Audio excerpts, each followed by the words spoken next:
Welcome to the Resilience Report, where each week we share the latest on companies engaging in inspirational solutions for our planet and engage with ecopreneurs and lighthouse leaders disrupting the respective industries in pursuit of better, more resilient business. I'm your host, Florence Scott. Thank you for joining me as we dive into this week's report.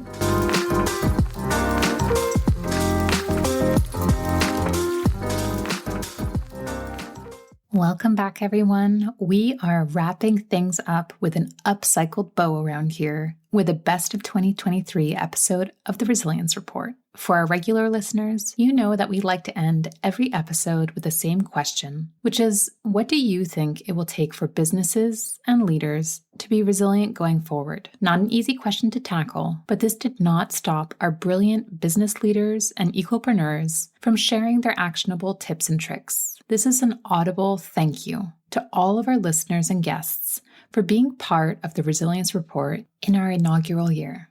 Your support, feedback, and desire for positive impact have been like nothing I have ever experienced before. We already have some amazing content lined up for 2024 based on your messages, and I cannot wait to share more with you over the coming weeks. To kick things off, this first pairing make up our most popular podcast category in 2023, Aviation. Interest in this sector seems to be at an all-time high, and our guests certainly delivered on sharing incredible insights on where we are going as an industry. Here's what Crystal Healy, VP Corporate Responsibility at Air Transat, and Ashwin Jadhav, VP of Business Development at 12, the sustainable aviation fuel company, had to say. Resilience is like the heart of sustainability. It really is.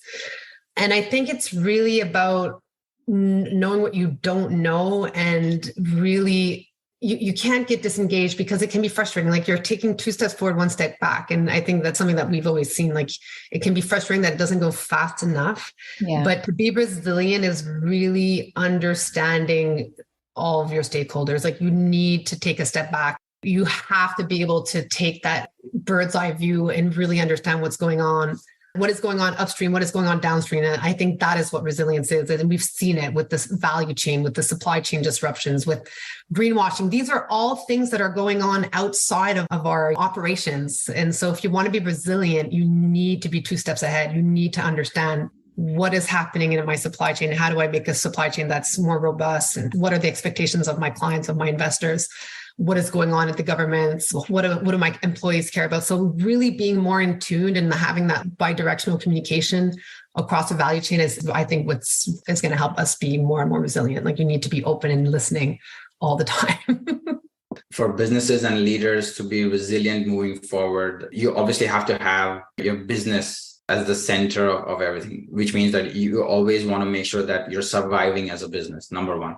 But at the same time, I think that the resilience has to come from your people and your processes and your tools and your vision. Your actual values make you progress towards the mission and the vision. And I think that resilience comes from those values, essentially. And you can see a lot of corporations these days focusing on sustainability as being part of that, creating that roadmap, making sure that they're either offsetting some of their carbon footprint or making sure that they're contributing to the future in some way. Just continuing to develop and maintain your mission, vision, values, and have that sustainability component will actually drive a lot of the resilience. This next category is very close to my heart. For our listeners who don't already know, I had the opportunity to work in the energy and renewable sector a few years ago and was so inspired by the brilliant minds working in this space. Our next 2 featured guests are no exception. Hassan Shahryar is the president and founder of ADAPTR Inc., and Rod Matthews is the co-founder and CEO of Brevian Energy. That's a tough one. Ultimately, it's people that run businesses. And forming a cohesive team, it needs everybody. All kinds of folks, all kinds of capabilities. You cannot have one type of person across the board. So in terms of building resilience, building the ability to build a good team that can work well together is by far the most powerful thing that an organization can do in terms of resilience. And maybe, to give that great team that you've built momentum, that ideology, it's also important. Somebody needs to carry that flagpole.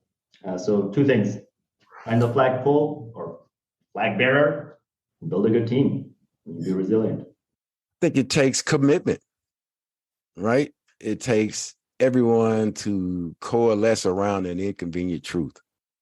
We all have to really come to that conclusion of really what truth is, number one. And then we have to be committed to an action plan to try to remedy it before it's too late. Again, we're seeing massive storms. We're seeing droughts and fires here in the West. And even now, what's funny is this year, for the first year, I've lived in California here for the past 30 years. I've never seen it rain so much ever. We had record snow levels this year in California. Really? I was like, wow, record snow. So it's just been kind of strange in general. But in a lot of cases, I've seen it when it has rained before, not nearly as much, is we get a lot of growth during the season, and then we'll go through a year or two of no rain and drought, and all of this brand new growth is now all dried out, and it's already to burn again. So wildfires. So we just have to be careful with that as well. Our next pairing of guests dive into the world of real estate, construction, and major projects. Chantal Baudouin is partner and head of ESG at Knight Frank Investment Management in the UK, and Kim Milligan is the major projects manager for the Yukon government here in Canada, focused on environmental assessments. Businesses need to build cultures, their business cultures, based on transparency, innovation, and collaboration. And these are like nice words, but if you reward these values and practices, then they get embedded in your company culture. So if you're rewarding people that fail and try to do things differently, or if you're able to communicate when your project has achieved or not achieved its objective, and when you're able to create win-win situations where collaboration thrives, then that builds resiliency. And then finally, I think in terms of what we talked about initially, understanding the climate impact of the supply chain. What will climate change have as an impact on your supply chain, and being prepared and building solutions and networks to protect it. So if your supply chain requires people to come to work and transportation is a big issue, or if you need a specific material part of your supply chain, or whatever it is, it's looking at being prepared with the worst climate change scenario, and assuming, right now our planet is 1.2 degrees warmer. We're trying to get to 1.5, and that's the target with the Paris Agreement. But what happens? What are the climate change impact on your supply chain if we reach 1.5, which is a best case scenario? And what happens to your supply chain at 2 degrees, 3 degrees, 4 degrees, which is a catastrophe? And businesses that will have plan B, C, or D, and be ready with those solutions or networks will be the ones that thrive and survive. I hope you get this same answer a lot, but it's just do the work. Don't cheap out on the environmental stuff. I think in our current context, we will not save money in the long run. It's actually worth putting in the money and the resources and the time before it becomes a problem. So yeah, just take those environmental responsibilities seriously instead of them being afterthoughts. I think even just in the past few years, like when you or I would have started our careers, I think environment was an afterthought. It was sort of pesky. Like, oh, I'm an environmental person talking about the fish. So I think, and it's changing. Like we're seeing a shift in that, which is really exciting for professionals in the environment. Yeah, I think that's really important. Like bring in the professionals to help you and make sure that they have the resources that they need to be able to do their job. It's as important as the other sort of traditional business line. It's not more. The next category, as part of our Best of 2023 episode, is that of finance and investing. While we might have only had one episode on this topic, I've heard you loud and clear. You want more. And I'm excited to share that we already have a couple of episodes in the pipeline for this coming year. Until then, I highly recommend that you check out this episode with the brilliant Kira Belpash, Director of Research and Policy at Investors for Paris Compliance, a climate shareholder activist organization.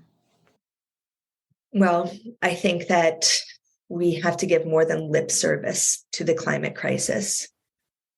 Ideally, individuals need to feel deeply within themselves what is happening in nature, how their companies, how their work, how their lives relate to that. And that's a big ask.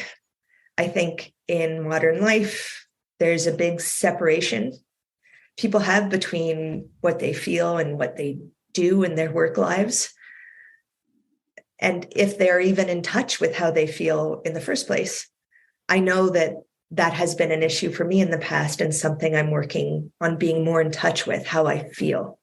And I try to help people in my peer group to deal with that question in relation to the climate crisis. And it's a tough one, which is why I also focus on the need for regulation and demanding that governments step in and help people do the right thing when maybe they get in their own way of doing that. Another area our listeners have expressed wanting to hear more on is that of marketing and communications.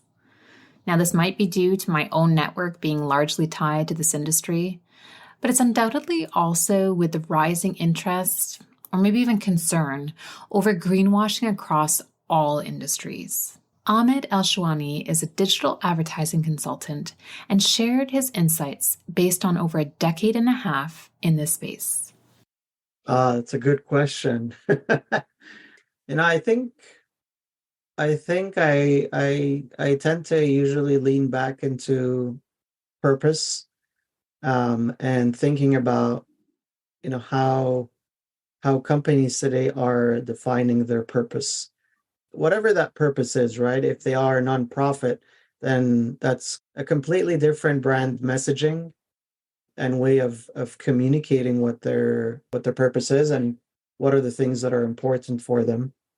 I think if a lot of companies in our capitalistic environment are for, I call it extreme profit, I think they all have to make some choices about how they want to be positioned in the marketplace and whether they may be forced in a way under certain regulations to report and adjust their business. And I think others are also thinking about, well, maybe this is something that is important in today's world. There's some work to be done on that front, but does it really align with our purpose or not? Those will also be very different conversations. So I try to always bring it back to purpose because, your decisions drive from what your purpose is. And I think we're going to see very different answers across the industry, wherever those companies do fall. Being profit, nonprofit, are they affected by regulations? What consumers are playing in terms of being able to apply pressure on those companies? So definitely an interesting time with a lot of polarizing views. These next two fantastic guests, focused on waste reduction, are probably those who have changed my day-to-day the most since speaking with them. How? Let's just say I have not looked at plastic the same way since speaking with either Jonathan Maillot of Les Plastiques d'ici or Daphne Nissenbaum, CEO and co-founder at TIPA. I think one big part, and the fact that we kind of lived through the ups and downs recently, I think there's a lot of creativity that needs to be out there, looking at your day-to-day business, but thinking at what if and can I do it differently? The second part is a lot of the relationships. I know that in my role, I'm kind of buying and selling, right? And there could be a way to do a quick buck and kind of get the supplier to give something. But having that longer term relationship view kind of helps us go through these ups and downs. And I know sometimes having a call with one of our suppliers and saying, like, here's the truth about the next month. This is what things are looking like.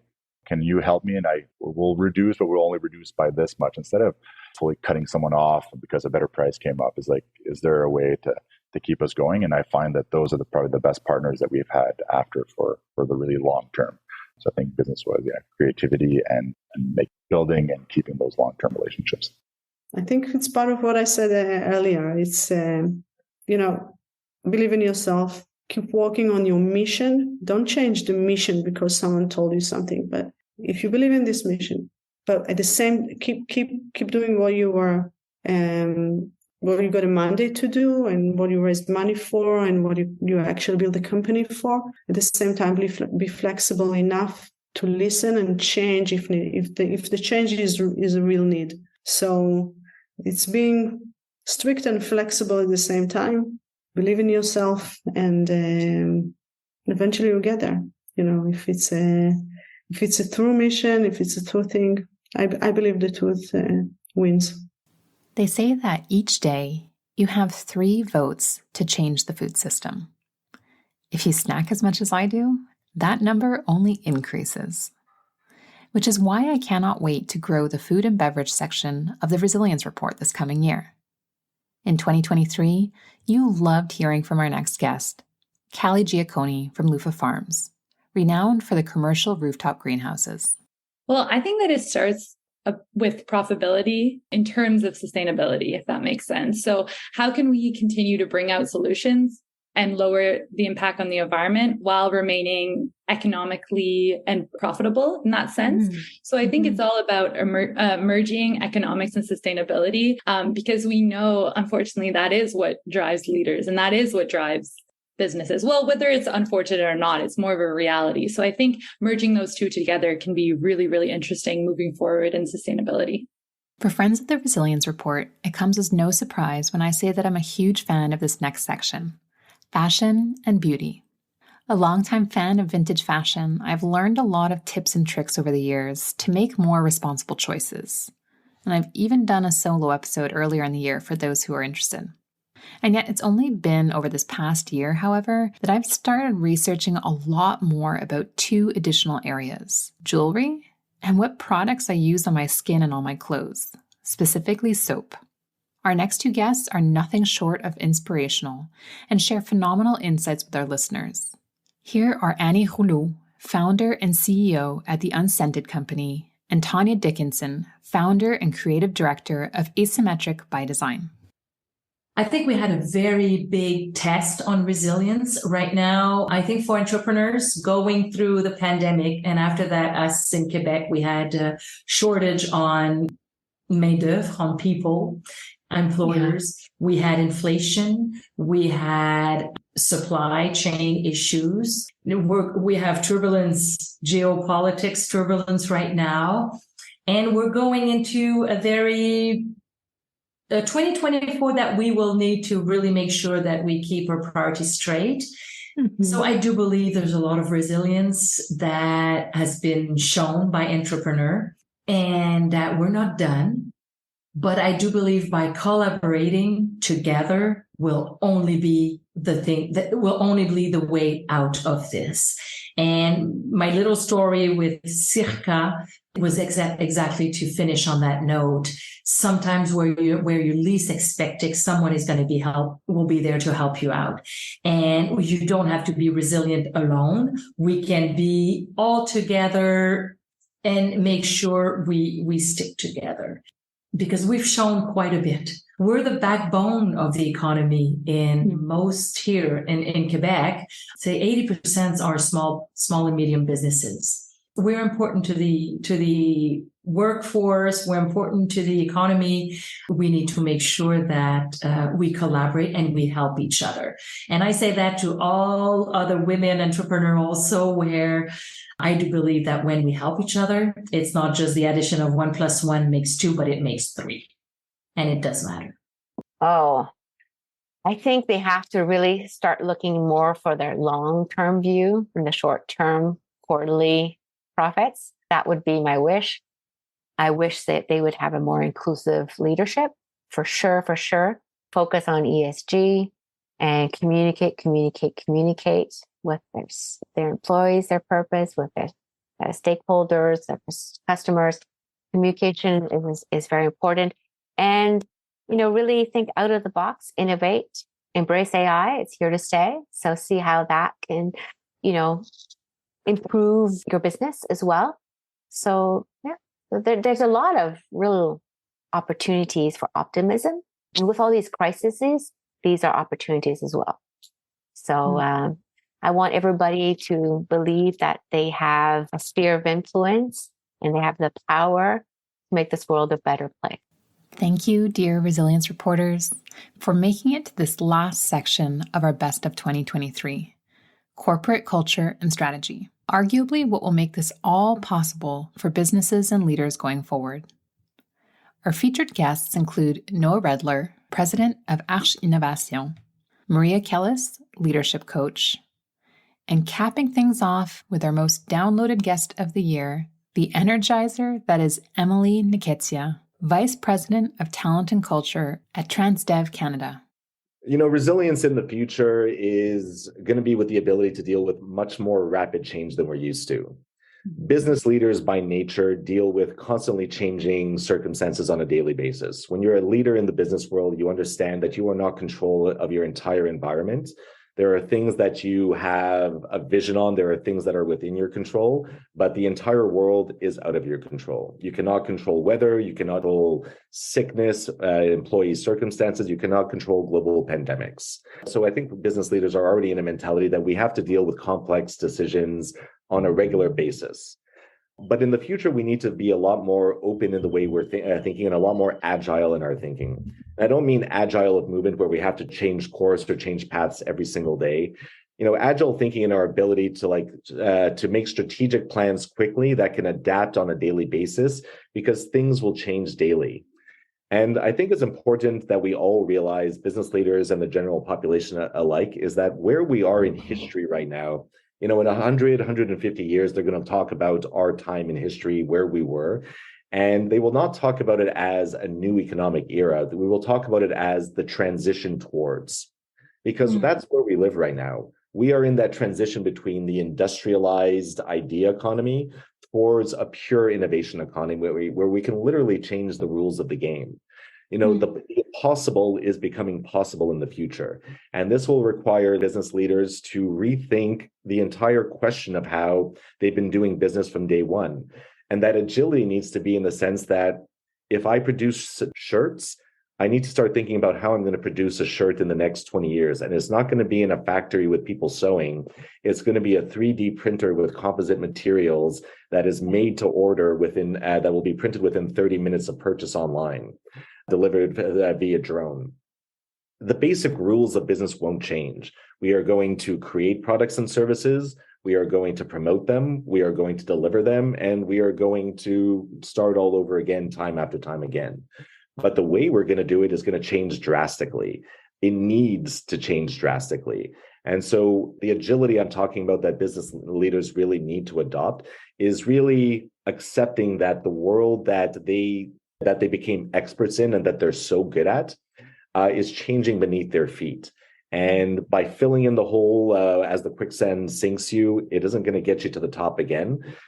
You really have to start exploring how your industry is going to change. Start doing 5-year innovation impact reports. What's going to be happening to your sector? Where should you start investing strategically so that you're ahead of the game? You innovate and you invest for tomorrow, not for today.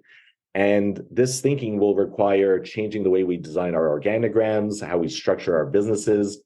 In my personal opinion, the very definition of what an employee will change drastically in the next 30 years. This will require us to be a little bit open and agile and breaking the rules of the standard business of today. And really kind of coming back to this basic question of like, what do I really want as a business leader? I want to create a project that adds value to the world. I want people to buy my product. I want employees to work with me and be happy. And I don't want to have a negative impact on the world. Mm-hmm. And so if I can continue to do these things, well, the process might change, the how might change, but the what remains the same. So rethink the how, don't worry about the what, and start to really explore the tools that are already readily at your disposition. And don't be worried that they're going to replace your job. Remember, they are tools. Tools require somebody to manipulate them in some way. It'll be different, but get comfortable in that difference, get comfortable in that change, learn to appreciate it, learn to enjoy it. We'll figure it out from there. It's a very good question. And going forward, I feel that we are shifting into a new business paradigm where business with purpose, profit with purpose is becoming more and more important. We have seen companies that actually, what we call now the conscious business movement, is outperforming S&P 500 by far. So we can see tangibly that as we actually increase our humanity and strengthen our values and principles, then this is creating real tangible results. There's a beautiful book. It's Hubert Joly, and I think it's called, I forgot the name of the book. It's from Harvard Business School, but he was the CEO of Best Buy. Okay. And when they hired him, the business was failing. And he realized that what they were not using was the human capital. So he pretty much installed policies in the company to improve the lives of employees. He no longer treated them as replaceable lemmings. He started treating employees and working with them towards their goals, buying a house, creating a budget, having other favorite charity, whatever they wanted to do. The company was aligned in helping those employees strengthen their leadership. And they found that this leadership by Hubert Joly changed the course of the company from a company that was heading to bankruptcy to one of the thriving companies in America again. I feel like there's so many things. If I had to pick one, when I think about the leaders that I've had a chance to work with, that is attainable to most people, right? Because sometimes we get into these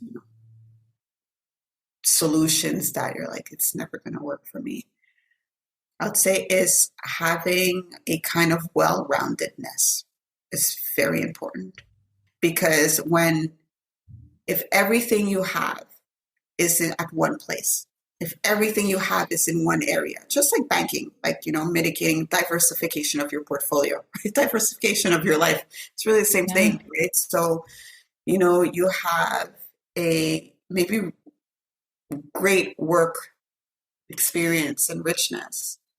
But what else do you do? Do you like puzzles? You have a network of friends in an area that is totally disconnected to work. So you don't have this feeling that you need to be anything. Is there a hobby that you really like? What are the other areas in your life that you're growing so that when something is not going well at work, you can be re-energized with something else? There was a moment when, we were having really, truly specialist jobs. Like, this is what you're working on. And what I'm seeing is that people want diversification of projects. Because sometimes one project is not going great and you just don't want to touch it. So you want to go do this other thing, right? We've figured it out for work, but we've sort of said, this doesn't apply to my life. So when I think about business leaders and resilience, I'd say it's really important to look at other things that offers richness to your life, so that when one area is not great, you're still okay. And that's a wrap on our Best of 2023 episode. Thank you to every single person who has listened this past year, which I have just been informed includes listeners from 26 different countries. How beautiful is that? 2023 was a hard one for many, yet you proactively chose to show up and see and make room for those businesses and leaders trying to make a positive change. Keep on being that lighthouse, and I cannot wait to see what 2024 has in store for our resilience reporters. I love you all so very much and wish you and your loved ones a very happy holiday season. I hope that you've enjoyed this week's edition of the Resilience Report. If you would like to hear and see more, be sure to check out @The Resilience Report on YouTube, Instagram, and LinkedIn. Until we connect again, remember, even on the darkest of days, we all have the opportunity to be a lighthouse for others as we collectively pursue better, more resilient business.